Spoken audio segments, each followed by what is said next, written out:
પછી શ્રી વાસુદેવ નારાયણની સંધ્યા આરતી થઈ રહી તે પછી નારાયણ ધૂન કરીને પછી શ્રીજી મહારાજ બોલ્યા જે ધર્મ તે કેનું નામ છે એનો શાસ્ત્રની રીતે કરીને ઉત્તર કરો, અને જે હિંસક રાજા હતા તે પણ શરણે આવ્યો હોય તેને મારતા નહીં અને મારવા પણ દેતા નહીં, માટે શરણે આવ્યો જે જીવ તેને માર્યાનું જેમ પાપ છે તેમ બીજાને માર્યાનું પાપ છે કે નથી?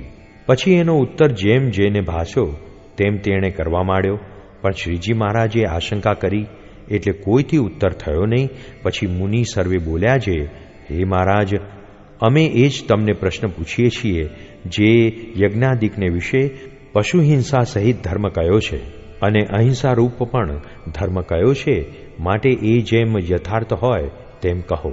પછી શ્રીજી મહારાજ બોલ્યા જે હિંસાયુક્ત જે ધર્મ છે તે તો ધર્મ, અર્થ અને કામ પર છે, તે પણ હિંસાના સંકોચને અર્થે કયો છે, અને અહિંસામય જે ધર્મ છે તે મોક્ષપરાયણ છે અને એ સાધુનો ધર્મ છે, અને હિંસામય જે ધર્મ છે તે તો રાગ પ્રાપ્ત છે પણ કલ્યાણને અર્થે નથી, અને જે અહિંસારૂપ ધર્મ છે તે તો કેવળ કલ્યાણને અર્થે છે. માટે ગૃહસ્થ અથવા ત્યાગી એ સર્વેને અહિંસારૂપ જે ધર્મ તે જ કલ્યાણને અર્થે કયો છે. જેમ રાજા ઉપરીચર વસુ રાજ્યમાં હતા તોય પણ અહિંસા ધર્મને વિશે રહ્યા હતા, તે માટે સાધુને તો મન, કર્મ, વચને કરીને કોઈનું ભૂંડું વાંચવું નહીં, અને કોઈ વાતનો અહંકાર પણ રાખવો નહીં, અને સર્વના દાસાનું દાસ થઈને રહેવું, અને ક્રોધે યુક્ત જે પ્રકૃતિ તે તો દુષ્ટનો ધર્મ છે, અને શાંત સ્વભાવે વર્તવું તે જ સાધુનો ધર્મ છે. અને કોઈ કહેશે જે હજારો માણસને નિયમમાં વર્તાવવા હોય તેને કેમ સાધુતા ગ્રહણ કરે ચાલે?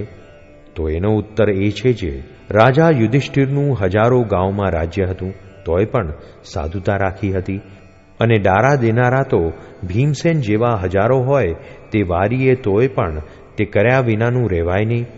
માટે તીખા સ્વભાવવાળાની તો કાંઈ ખોટ નથી, એવા તો ઘણાય હોય, પણ સાધુ થવું એ જ ઘણું દુર્લભ છે. જય સ્વામિનારાયણ દયાળુ. આપને આ વિડિયો પસંદ આવ્યો હોય તો અમારી ચેનલને સબસ્ક્રાઇબ કરો, લાઇક કરો અને દરેક સત્સંગીઓને શેર કરો.